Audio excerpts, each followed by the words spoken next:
général de la philosophie, donc il comprend toutes les formes de philosophie, peut être donné ainsi: recherche et connaissance des principes et des parties et des passions des choses, du bien et du mal des hommes, selon le mode propre à chacun.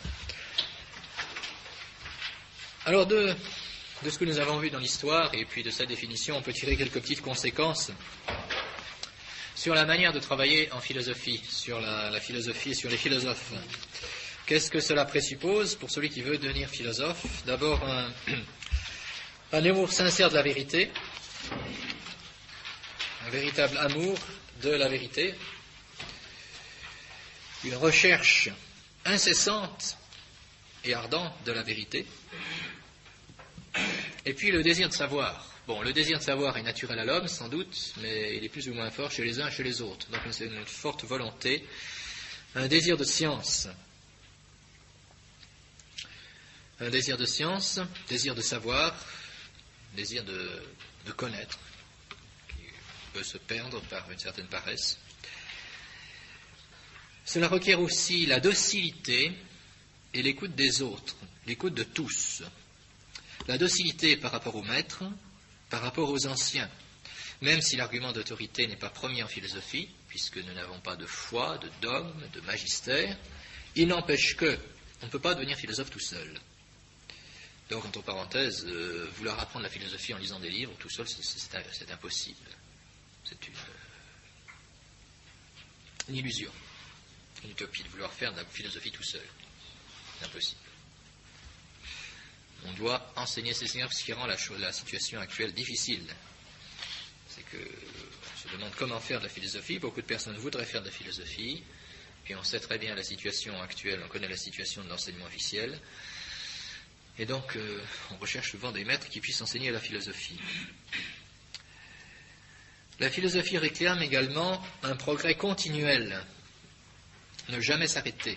Bon, c'est peut-être vrai dans l'ordre de la vie spirituelle, mais c'est vrai aussi dans l'ordre de la philosophie. C'est-à-dire que celui qui estime en savoir assez, eh bien, ne pourra pas parvenir à la philosophie. Comment peut-on deviner des capacités en philosophie et surtout en métaphysique?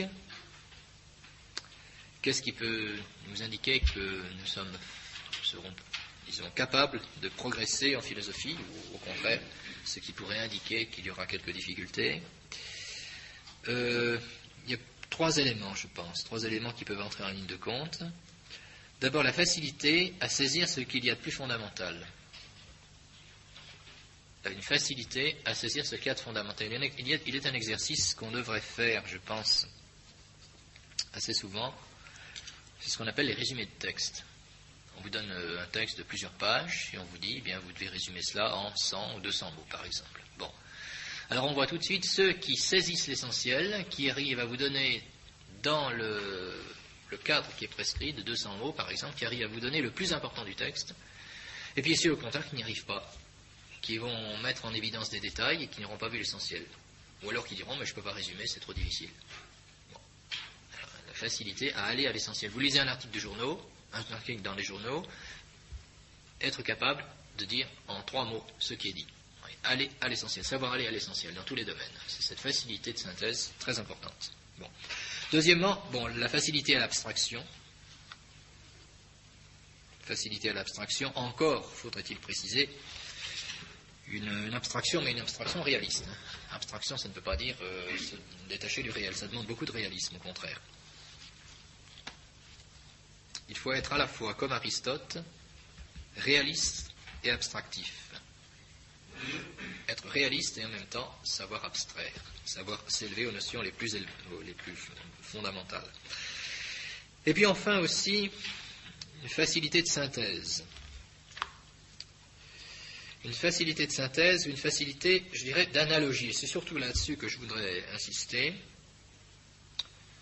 Notez que l'esprit d'analogie, c'est difficile de l'acquérir, on l'a ou on l'a pas. L'esprit d'analogie consiste à savoir saisir en même temps l'unité des choses et leur diversité. Vous voyez, savoir saisir l'unité et la diversité des choses à la fois, c'est pas facile. Alors les esprits très abstraits saisiront l'unité des choses. Mais alors, ils auront tendance à vouloir à concevoir les choses exactement sous le même modèle, sans aucune différence. Et à l'opposé, on verra des personnes qui auront facilité pour saisir les distinctions des choses, mais qui ne voient pas leur unité. Vous voyez, prenez l'exemple de l'enseignement. L'enseignement, la pédagogie, obéit à des règles, des lois qui sont sans doute universelles. Il y a des choses qui sont communes à tous les hommes, mais tous les élèves, toutes les situations sont différentes. Il faut savoir saisir la différence des choses. C'est manifeste aussi dans le domaine politique ou dans le domaine pastoral. Il y a des esprits simplificateurs qui veulent absolument imposer à tout le monde leurs méthodes et leurs idées. Ce n'est pas l'analogie, bien sûr. L'analogie consiste à voir toutes les différences. Cela, pour le philosophe, c'est l'application concrète, c'est de voir la différence des méthodes selon les différentes matières à rechercher, selon les différents objets, selon qu'on s'occupe des choses matérielles en général, ou des plantes, ou des animaux, ou des hommes, eh bien, les principes, les modes d'étude seront différents. Il y a même des mots qui n'ont pas strictement la même signification. Surtout dans la philosophie première, qu'on appelle la métaphysique, il y a des mots comme acte et puissance qui peuvent convenir à une foule de réalités qui n'ont rien à voir les unes avec les autres et qui, en fait, ne sont pas acte et puissance de la même manière. On pourra dire, par exemple, que l'âme est un acte. Bon. La pensée est un acte. La science est un acte. Pas dans le même sens. Il y a de nombreux mots qui sont utilisés en philosophie et par conséquent aussi en théologie, qui ont des significations différentes. C'est ce qui rend la lecture de saint Thomas, ce qui peut rendre la lecture de saint Thomas difficile. Prenez l'exemple du mot ratio. Le terme ratio, vous le trouvez très très fréquemment, a une foule de significations. Ratio, on pense tout de suite à la raison, c'est-à-dire à la faculté intellectuelle. Bon, d'accord. Mais ratio veut dire également la notion. La notion. Ratio veut dire également l'essence, la nature d'une chose, considérée en tant qu'elle est connue, en tant que principe d'explication. Ratio, étymologiquement, veut plutôt dire une comparaison, un compte, un comptage, un rapport, si vous préférez. Prenez le cas également de l'unité. Quand on parle de l'unité, eh bien l'unité d'une société, l'unité d'une famille, l'unité d'une personne au sens psychologique, l'unité essentielle au sens métaphysique, tout cela sont des unités totalement différentes.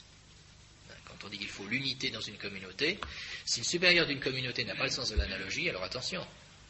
L'unité de la communauté, ça risque de vouloir dire que tout le monde devra vivre exactement de la même manière, avec les mêmes lectures, les mêmes méthodes, la même piété, etc. Ça peut conduire à des catastrophes, vous voyez. Bon.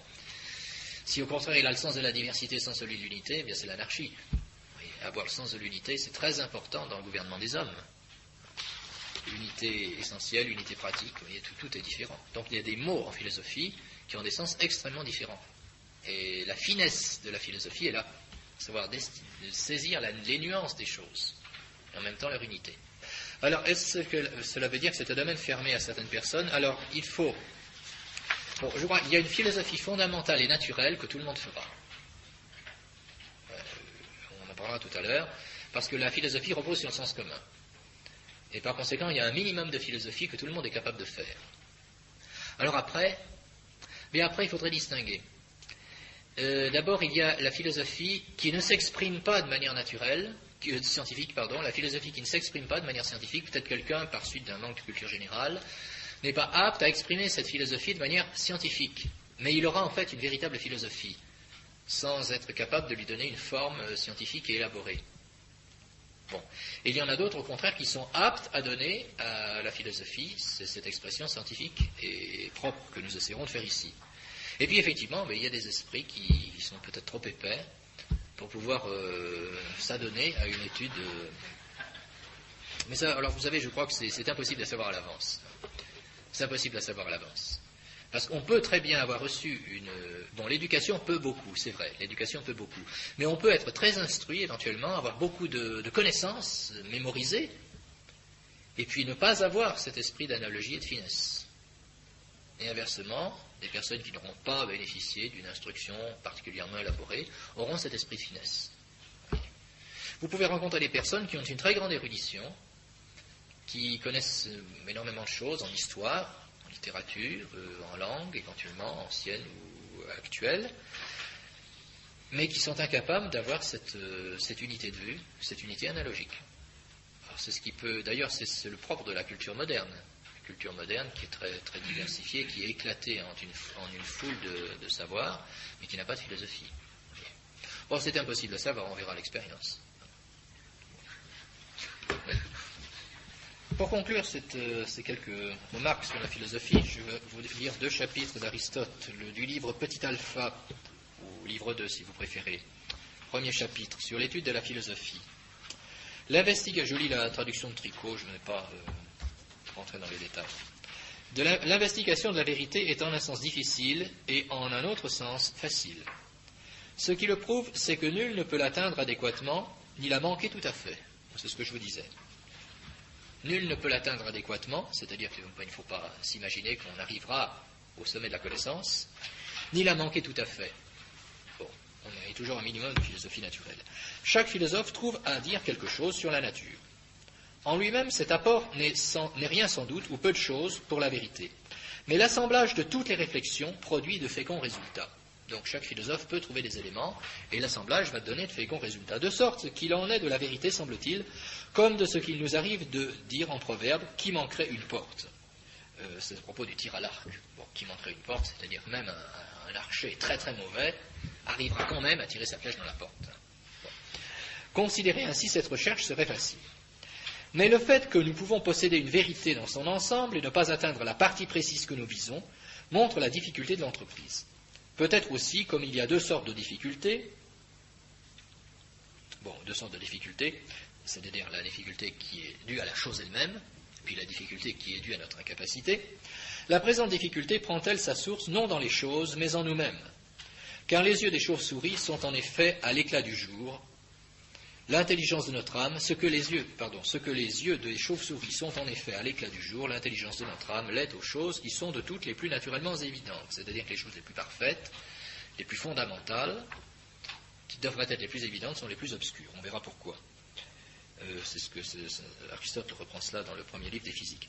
Il est donc juste de nous montrer reconnaissants non seulement pour ceux dont on peut partager les opinions, mais encore pour ceux qui ont exprimé des vues plus superficielles. Même ces derniers nous ont apporté leur contribution, car ils ont développé notre faculté de penser. S'il n'y avait pas eu de Timothée, il s'agit d'un poète, musicien, bien des mélodies nous auraient manqué.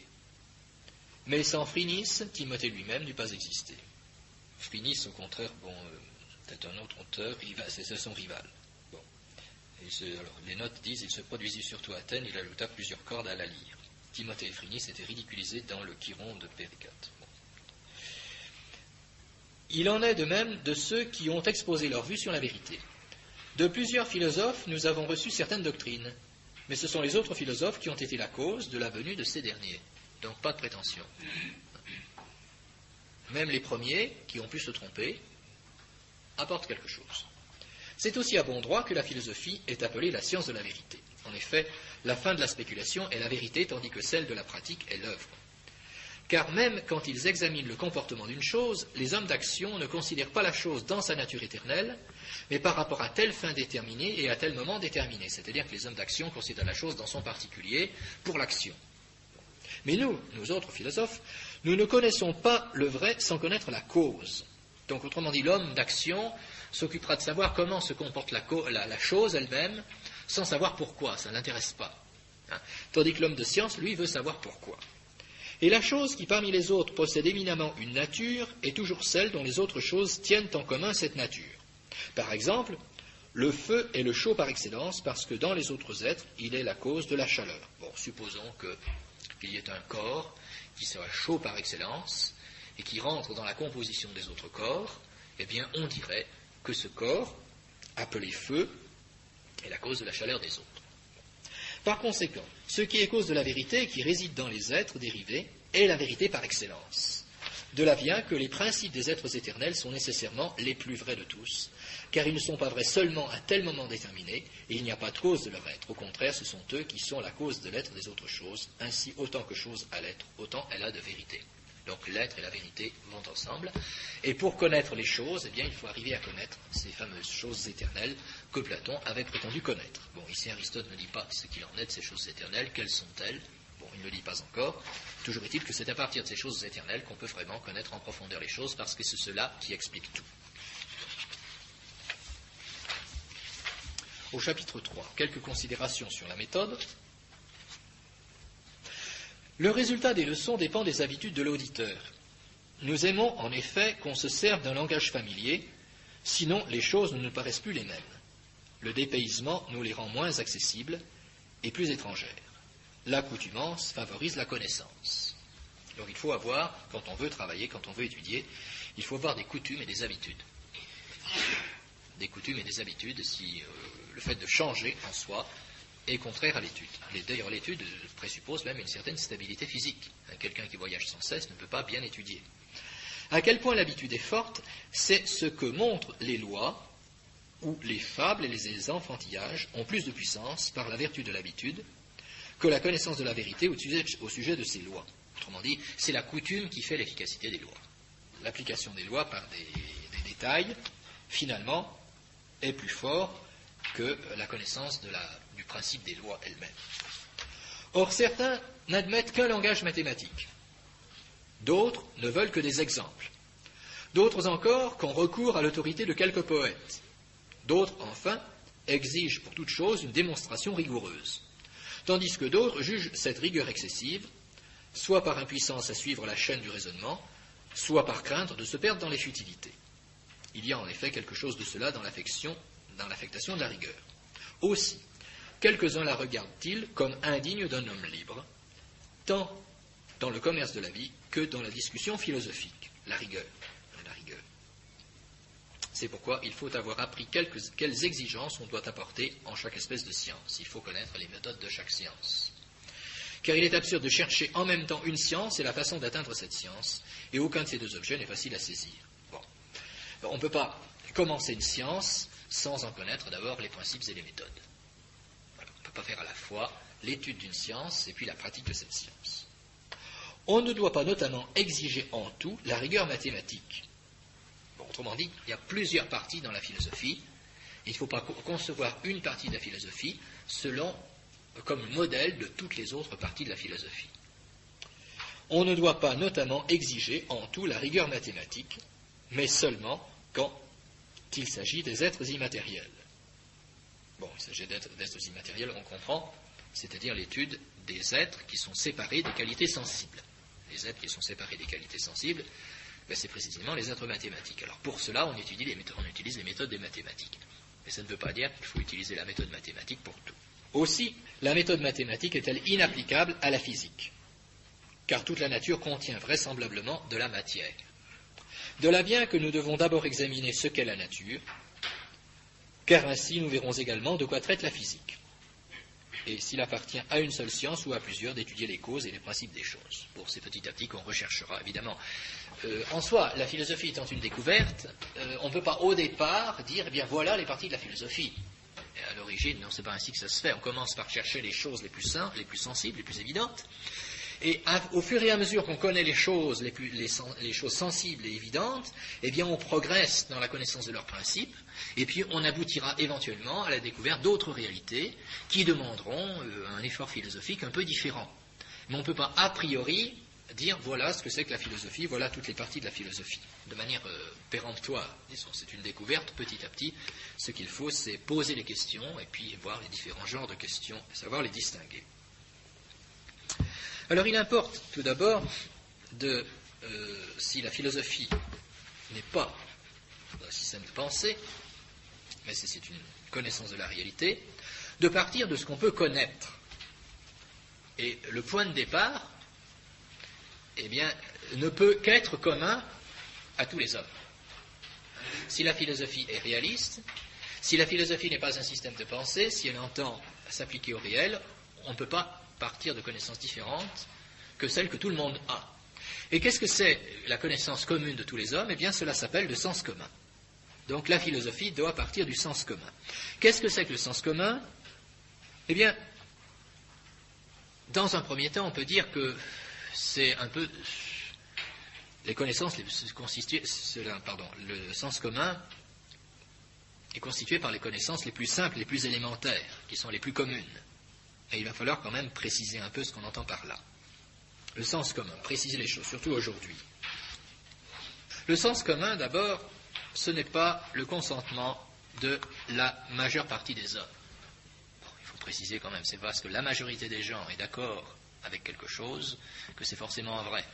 Donc ce n'est pas le consentement majoritaire. Le sens commun n'est pas le consentement majoritaire. Il faut faire attention. Surtout aujourd'hui, où les moyens de propagande sont très forts, et par les mass médias, on arrive à faire penser aux gens certaines sentences communes. Ce n'est pas forcément cela le sens commun. Donc ce n'est pas l'opinion de la majorité. Le sens commun n'est pas l'opinion de la majorité. Ce n'est pas non plus, c'est une distinction qui est pas évidente à faire aussi concrètement, ce n'est pas non plus les préjugés sociaux. Les préjugés sociaux, c'est-à-dire qu'une société peut avoir certains modes de pensée. Alors, comme on vit dans ce climat, eh bien, on peut avoir l'impression que c'est le sens commun aussi. Non, en fait, ce sont des préjugés sociaux, des préjugés sociologiques, disons. Bon. Le mode de pensée, le mode de vie d'une société, l'éducation, entraînent des préjugés. Bon. Ce n'est pas cela le sens commun. Le sens commun, c'est l'intellect à l'état imparfait. C'est l'intellect à l'état imparfait, c'est-à-dire l'intellect qui commence à s'exercer, l'intellect qui commence à s'exercer et qui commence à percevoir certaines choses que tout le monde peut percevoir. Or, qu'est-ce que perçoit l'intellect humain quand il commence à s'exercer? Qu'est-ce qu'il perçoit? Eh bien, il perçoit d'abord les premiers principes qui sont immédiatement évidents. Les premiers principes qui sont immédiatement évidents. Exemple. Et tout le monde est d'accord pour admettre qu'il y a des premiers principes qui sont évidents, qu'on ne démontre pas. Par exemple, le tout est plus grand que la partie.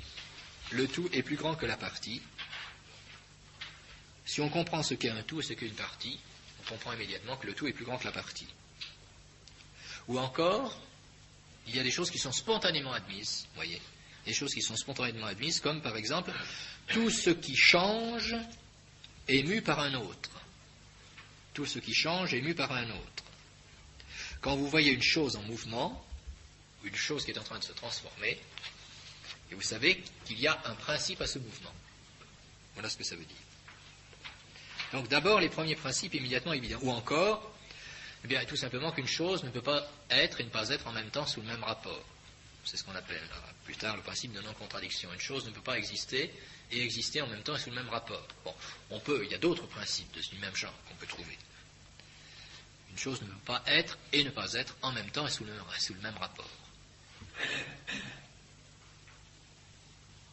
Une chose ne peut pas avoir deux états à la fois, du même point de vue. Il y a autre chose également dans le bon sens, c'est les vérités sur les faits sensibles. Les vérités sur les faits sensibles. Bon, c'est la simple vérité.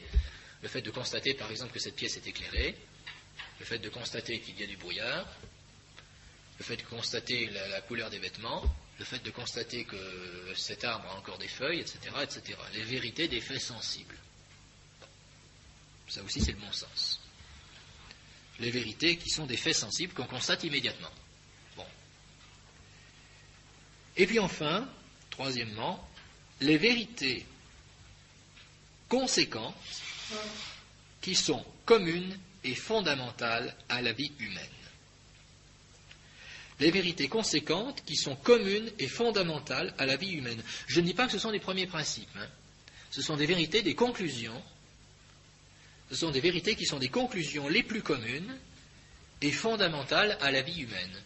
C'est des choses où, surtout aujourd'hui, tout le monde ne sera pas d'accord. mais néanmoins qui font partie des vérités communes de l'humanité, même si on peut les discuter, même si on peut en donner des précisions qui varient, sont des conclusions communes et qui sont fondamentales. Bon, par exemple, alors ce n'est pas le premier principe, ce n'est pas immédiatement évident, ce n'est pas un premier principe évident de la raison, ce n'est pas non plus une chose sensible, mais ce sont des vérités qui sont admises communément comme découlant d'une réflexion élémentaire, par exemple, la liberté de l'homme, le fait que l'homme soit libre.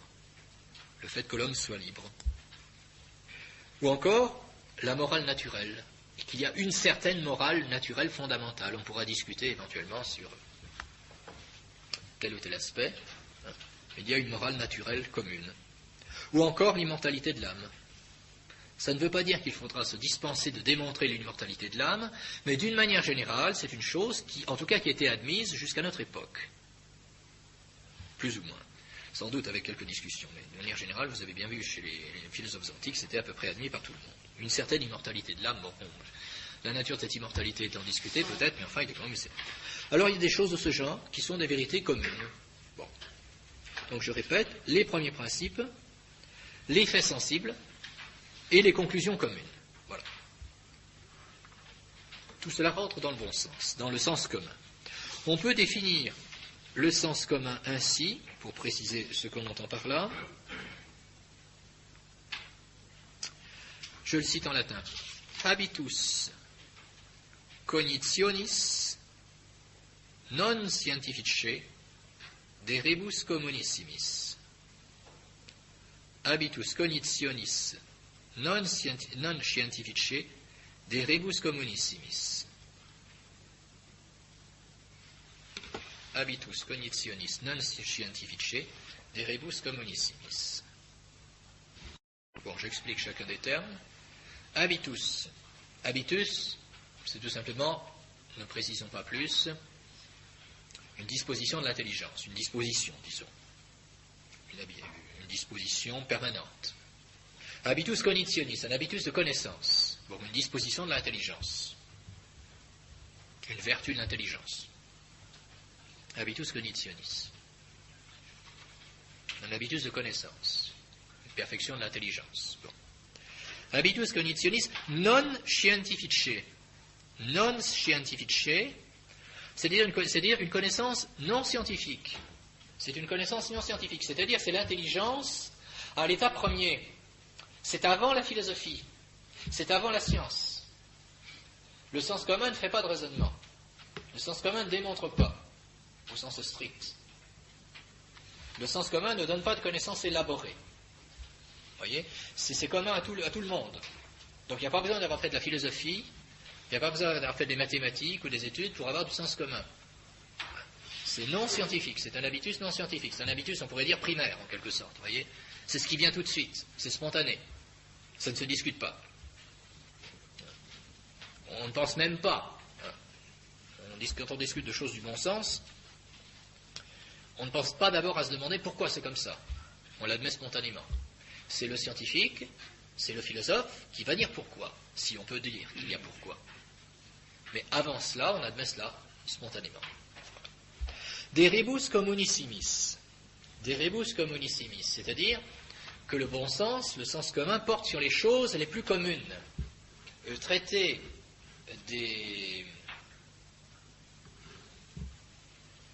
par exemple,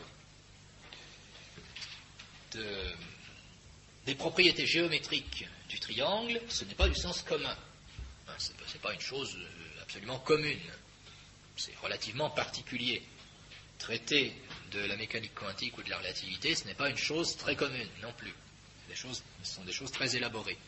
Ça ne ressort pas du sens commun. Traiter des démonstrations très précises de l'existence de Dieu ne ressort pas des choses communes non plus. Bon.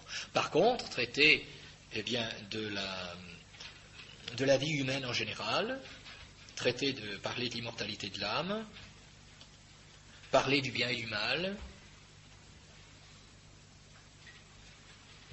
ce que l'on peut constater, le chaud, le froid, les qualités fondamentales de la nature, cela, ce sont des choses très communes. Donc le sens commun est présent en tout homme. Habitus de connaissance non scientifique, des choses les plus communes, sur les choses les plus communes. Dès qu'on considère des choses particulières, qui sont particulières à un art ou à une science, ce n'est plus le sens commun cette fois. Des choses que tout le monde connaît, que tout le monde constate. Voilà, c'est cela le sens commun. Alors quel est le rapport entre la philosophie et le sens commun? Eh bien précisément, la philosophie est fondée ou part des premiers principes et des vérités des faits sensibles. Par rapport à tous ces éléments du sens commun, il faut dire que la philosophie est fondée sur les premiers principes et sur les faits sensibles. On ne part pas de zéro. Si on commence à tout mettre en doute, à douter de tout, on ne peut plus avancer. On doit partir des premiers principes et des vérités sur les faits sensibles. Les faits sensibles, dans ces deux premiers éléments que je vous ai donnés, les premiers principes et les vérités des faits sensibles, sont le point de départ de la philosophie. Sans cela, on ne pourra rien faire. Il faut partir de quelque chose. Les premiers principes et les vérités des faits sensibles. Bon. On part de cela. C'est le point de départ. Deuxièmement,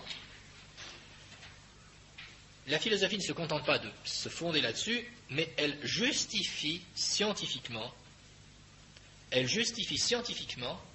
elle explique ses premiers principes et ses vérités premières. La philosophie justifie scientifiquement et explique ses premiers principes et ses faits sensibles. C'est-à-dire que tout le monde admet, spontanément, ce qu'il constate avec sa connaissance sensible. Ça, c'est le sens commun. Et qu'est-ce que va faire le philosophe? Eh bien, le philosophe va expliquer la connaissance sensible. Et il va expliquer pourquoi nous avons cette connaissance sensible, comment elle se produit, et donc il va la justifier. On ne peut pas dire qu'il va la démontrer, puisqu'il est parti d'elle. Donc on ne peut pas démontrer ce d'où on est parti. Mais, par retour, rétrospectivement, il va justifier la connaissance sensible. Il va expliquer pourquoi nous pouvons faire confiance à la connaissance sensible.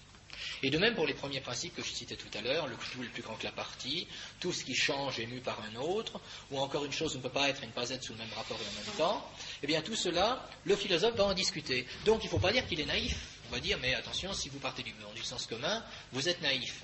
Mais non, on n'est pas naïf, parce que précisément, on va revenir sur le sens commun pour le discuter, pour le justifier, et éventuellement en trouver les limites, en déterminer les limites. Voyez. On est obligé de partir de ce sens commun, quitte à le justifier. Voyez.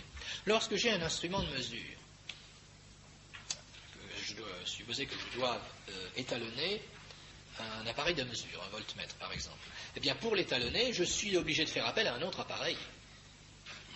Si je veux vérifier qu'une règle est correcte, que les graduations d'une règle sont correctes, je dois la comparer à une autre règle. Je ne peux pas faire autrement. Alors si je veux vérifier mon intelligence, qu'est-ce que je dois faire? Eh bien, je n'ai pas d'autre moyen que la vérifier sur elle-même. Je ne peux pas la comparer à autre chose que ça. Je n'ai pas le choix. Il faut donc vérifier, c'est à la philosophie de justifier et d'expliquer ces premiers principes. Qu'est-ce que ça veut dire? Sur quoi est fondé le langage, par exemple? Quand on parle, est-ce que ça veut dire quelque chose et pourquoi ça veut dire quelque chose? Spontanément, nous admettons que lorsque nous parlons, ça signifie quelque chose et que nous pouvons communiquer entre nous. On admet ça spontanément. Eh bien, la philosophie expliquera pourquoi. Quelle est la valeur du langage, les limites du langage, le fonctionnement du langage. Non pas pour le remettre en question, mais pour le justifier, pour l'expliquer. C'est le deuxième élément de la philosophie. Et enfin, troisièmement,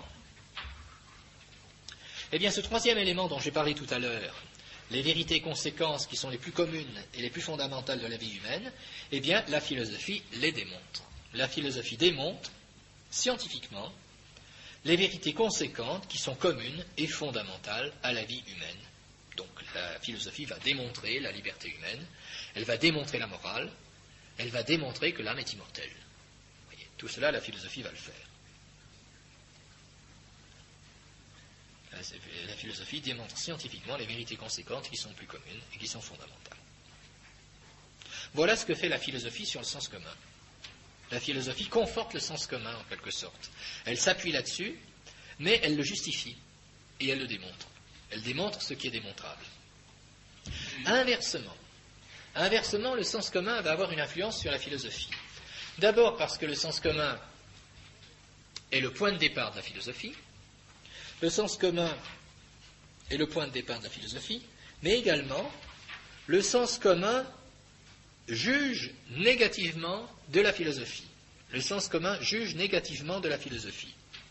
Le sens commun juge négativement de la philosophie, c'est-à-dire que si le philosophe aboutit à une conclusion qui contredit le sens commun, eh bien, il sait qu'il s'est trompé.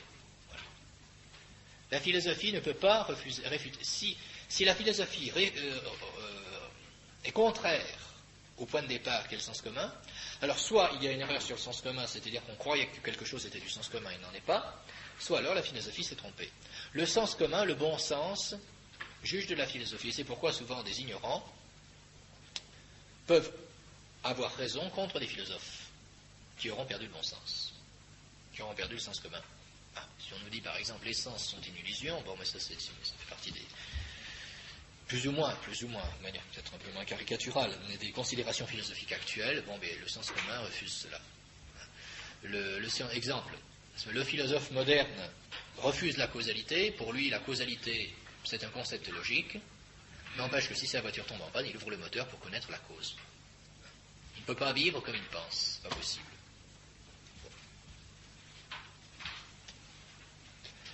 Donc le sens commun va juger négativement de la philosophie, et également, elle va influencer positivement,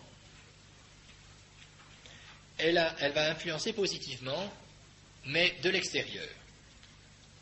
Je utilise des termes plus ou moins rigoureux, mais pour éviter d'utiliser des mots que vous ne connaissez pas. Le sens commun influence la philosophie de l'extérieur. Bon, exemple, c'est à propos de ces fameuses vérités communes. C'est le sens commun qui va conduire le philosophe à s'interroger sur l'âme humaine. C'est parce que l'immortalité de l'âme fait partie du sens commun que le philosophe va s'interroger sur l'âme humaine. Voyez ? De même, l'existence de Dieu. Pour l'existence de Dieu, on peut le dire, fait partie des vérités du sens commun. Pas des vérités immédiatement évidentes, mais des vérités communes qui sont reconnues par tout le monde, jusqu'à notre époque. Eh bien, le problème de l'existence de Dieu s'opposera à la philosophie à cause de son importance et de sa place dans le sens commun. Voilà, donc une influence de l'extérieur, non pas qu'on va dire Dieu existe parce que tout le monde y croit, c'est pas ça, ou Dieu existe parce que c'est dans le sens commun, mais le fait qu'on s'intéresse à ce problème vient du sens commun. Voilà, donc c'est une influence extérieure. C'est comme une règle, une garde extérieure. Donc, le commencement de la philosophie sera le sens commun. Le sens commun est la première constatation du sens commun, la première toute simple, plus fondamentale constatation du sens commun, c'est qu'il y a quelque chose que je ne suis pas. La première constatation. Il y a quelque chose, et ce quelque chose, ce n'est pas moi. Ce quelque chose, ce n'est pas moi, et je l'ignore. Qu'est-ce que c'est? Je l'ignore. Qu'est-ce que c'est? C'est cette chose qui est autre que moi, mais je ne sais pas. Voilà, je me pose des questions sur elle. La première constatation, c'est qu'il y a quelque chose qui existe. Bon. Et ça me conduit à admirer et à interroger. Qu'est-ce que c'est que je vois? Qu'est-ce que c'est que je vois? On part du sens commun pour aller vers l'admiration et vers l'interrogation. L'intellect qui n'interroge pas ne vit pas et ne progresse pas. L'intellect qui n'interroge pas ne progresse pas et ne vit pas. Et quelqu'un qui n'a pas de questions, c'est quelqu'un qui ne vit pas intellectuellement. Et quand on donne une conférence, lorsqu'on donne un cours, il n'y a pas de questions, c'est qu'en général les gens n'ont rien compris. Parce que s'ils ont compris quelque chose et pas tout, ils vont interroger sur la partie qu'ils n'ont pas compris. Et normalement, ce que l'on a exposé doit susciter des questions pour progresser et donc il y a des questions qui surgissent. Une classe où il n'y a jamais de questions, c'est une classe qui est amorphe. Alors ça peut venir soit du professeur, soit des élèves, soit des deux, évidemment. Mais l'intelligence qui vit, c'est une intelligence qui interroge. Est-ce qu'on peut les appeler philosophes dans ce cas-là ? Alors, bien sûr, on se demande, si, vu la définition que nous avons portée en tant que connaissance des choses, si erreur il y a, peut-on les appeler philosophes ? Là, je crois qu'il faut répondre, là encore, par l'analogie. Voyez. Dire qu'ils ne sont pas philosophes, purement et simplement, c'est injuste, c'est faux, puisqu'il y a quand même une recherche des choses. Dire qu'ils le sont, purement et simplement, non, précisément parce qu'ils refusent le sens commun. Donc il y a quelque chose de la philosophie dedans, et d'ailleurs ils ne refusent pas le sens commun complètement, voyez. Ils ne refusent pas complètement le sens commun, il y a une part de sens commun. Donc c'est dans la mesure où on reçoit le sens commun qu'on peut dire qu'on est vraiment philosophe. Mais ceux qui refusent le sens commun sont moins philosophes, ce qui ne veut pas dire que leur pensée n'est pas sans intérêt. Bon, nous avons cité au début Héraclite et Parménide. Eh bien, dans ce que disent Héraclite et Parménide, il y a des choses qui sont tout à fait conformes au sens commun, et il y a d'autres choses qui ne le sont pas. Eh bien, nous voyons qu'ils ont apporté quelque chose à la philosophie. Ils sont même au point de départ de la recherche philosophique. Mais il est sûr que la valeur d'une philosophie peut se juger dans sa conformité au sens commun. Pas seulement pour cela, parce qu'il s'agit seulement de répéter le sens commun, c'est plus de la philosophie à ce moment-là. Mais c'est peut-être du bavardage, tout simplement. Mais la conformité au sens commun est un critère très important. Négatif, disons. Je cite le père Philippe, La lettre à un ami. Bon, c'est un livre qui a des inconvénients sur certains points, mais qui a des passages intéressants tout de même. L'expérience est à l'origine de l'admiration. Elle nous met en présence d'une réalité autre que nous, qui possède en elle-même quelque chose que notre intelligence ne saisit pas parfaitement. En ce sens, on peut dire que cette réalité que nous découvrons a en elle-même quelque chose qui nous dépasse. C'est pourquoi, si nous saisissons bien quelque chose de cette réalité, nous ignorons aussi profondément ce qu'elle est. Sans doute sommes-nous capables de dire par exemple que cette réalité est un chien. Mais nous savons aussi que ce chien splendide qui est devant nous, nous ne savons pas ce qu'il est profondément. Ainsi, la réalité expérimentée peut éveiller en nous un sentiment d'admiration qui nous maintient en éveil, qui nous empêche de passer notre chemin simplement en nous servant de cette réalité ou en l'utilisant sans la regarder pour elle-même. Notez que c'est l'époque actuelle, malheureusement. On se sert des choses, mais on n'apprend plus à regarder les choses.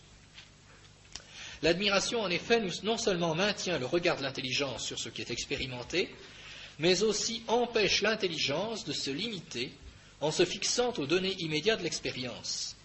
Car elle pressent, elle devine que ce donné immédiat n'est pas la réalité en toute sa plénitude, et même que ce donné immédiat risque toujours de cacher ce qu'il y a de plus profond dans la réalité. On pourrait presque dire que l'intelligence, grâce à l'admiration, s'éveille d'une manière nouvelle, qu'elle a comme l'intuition que ce qui est précisément en tant qu'il est ne peut se ramener aux diverses données saisies immédiatement.